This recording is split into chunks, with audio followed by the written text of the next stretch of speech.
২০ থেকে ২৫ অর্থ বছরের জুন থেকে ডিসেম্বর পর্যন্ত উপবৃত্তির টাকা বকেয়া রয়েছে এবং ২০২৫ জানুয়ারি থেকে জুন এর উপবৃত্তি এখন পর্যন্ত দেওয়া হয়নি।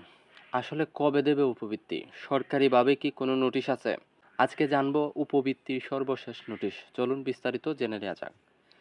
আমরা যদি প্রথমেই প্রধানমন্ত্রী শিক্ষা সহায়তা ট্রাস্টের ওয়েবসাইটে আসি, তাহলে এখানে দেখতে পাচ্ছেন প্রধানমন্ত্রী শিক্ষা সহায়তা ট্রাস্টের এখানে সর্বশেষ নোটিশ কিন্তু রয়েছে। এখানে দেখতে পাচ্ছেন নোটিশ বোর্ডে সমন্বিত উপবৃত্তি কর্মসূচির আওতায় সুবিধাভোগীদের তালিকা। এটা যদি আমরা ক্লিক করি, এখান থেকে দেখতে পাচ্ছেন একটা কিন্তু পিডিএফ দেওয়া হয়েছে। এখানে নোটিশ পাবলিশ করা হয়েছে। এখন আমরা ওপেন করছি।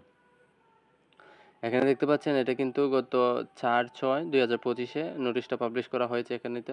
এখানে দেখতে পাচ্ছেন বিষয় সমন্বিত উপবৃত্তি কর্মসূচির আওতায় সুবিধাভোগীদের তালিকায় ভ্যালিডেশন এবং নগদ অ্যাকাউন্ট ব্যতীত অন্য মোবাইল ব্যাংকিং অ্যাকাউন্টসমূহ নগদ রূপান্তরীকরণ সময়সীমা বৃদ্ধি।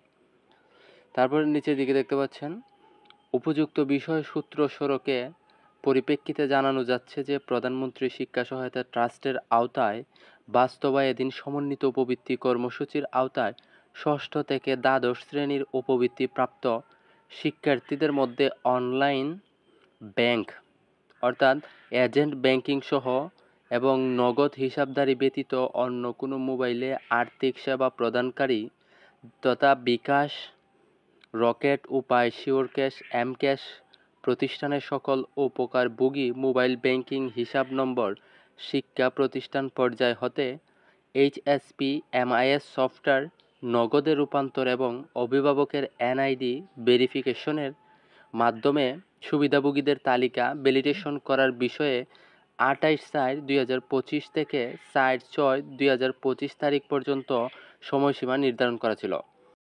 এখানে বিষয়টি আপনারা বুঝতে পারছেন, আগে যারা উপবৃত্তির মাধ্যম ছিল বিকাশ, নগদ, রকেট নাম্বার ছিল, তারা কিন্তু নগদে নাম্বারে রূপান্তর করতে হবে এবং অভিভাবকের যে এনআইডি আছে সেই অনুযায়ী কিন্তু আপনাদের নগদ অ্যাকাউন্ট থাকতে হবে।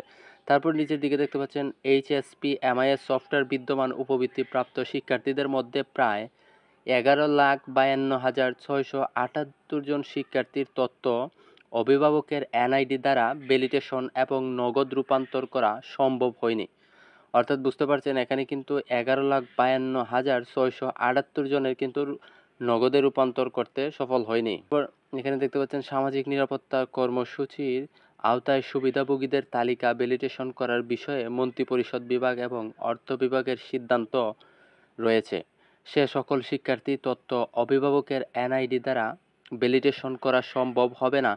সে সকল শিক্ষার্থীদের ২০২৪-২৫ অর্থবছরের জুলাই থেকে ডিসেম্বর ২০২৪ এবং জানুয়ারি থেকে জুন ২০২৫ কিস্তির উপবৃত্তির অর্থ বিতরণ স্থগিত থাকবে। বুঝতে পারছেন এখানে যারা ভ্যালিডেশন করবেন না তাদের কিন্তু আগের যে বকেয়া উপবৃত্তি রয়েছে এবং বর্তমানে যে জানুয়ারি থেকে জুন উপবৃত্তির কিস্তি কিন্তু স্থগিত থাকবে। তারপর তৃতীয় নম্বর দেখতে পাচ্ছেন সার্বিক অবস্থা বিবেচনা এইচএসপি এমআইএস সফটওয়্যারে বিদ্যমান উপবৃত্তি প্রাপ্ত শিক্ষার্থীদের মধ্যে অভিভাবকের এনআইডি ভেরিফিকেশনের মাধ্যমে ভ্যালিডেশন এবং নগদ রূপান্তর না হওয়া শিক্ষার্থীদের সংখ্যা শিক্ষা প্রতিষ্ঠান হতে অভিভাবকের এনআইডি ভেরিফিকেশনের মাধ্যমে ভ্যালিডেশন এবং নগদ নাম্বার রূপান্তর করার সময়সীমা আগামী ১৩/৬/২০২৫ তারিখ পর্যন্ত বৃদ্ধি করা হলো।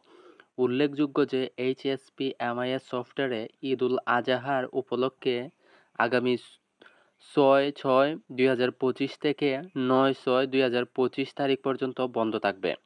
অর্থাৎ এখানে বুঝতে পারছেন ১৩/৬/২০২৫ পর্যন্ত কিন্তু বৃদ্ধি করা হয়েছে এবং অলরেডি কিন্তু এখন ৬/৬/২০২৫ থেকে ৯/৬/২০২৫ পর্যন্ত বন্ধ থাকবে ঈদুল আজহা উপলক্ষে।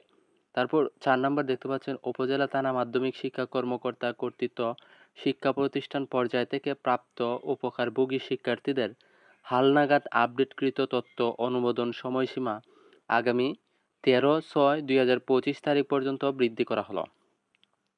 আশা করি আপনারা বুঝতে পারছেন ১৩ তারিখ পর্যন্ত কিন্তু সময়সীমা বৃদ্ধি করা হলো। আপনারা এখনও যারা ভেরিফিকেশন করেন নাই এবং নগদ নাম্বার রূপান্তর করেন নাই তারা কিন্তু দ্রুত করে নেন এবং ১৩/৬ পর কিন্তু আমরা জানতে পারবো কখন দেবে উপবৃত্তি।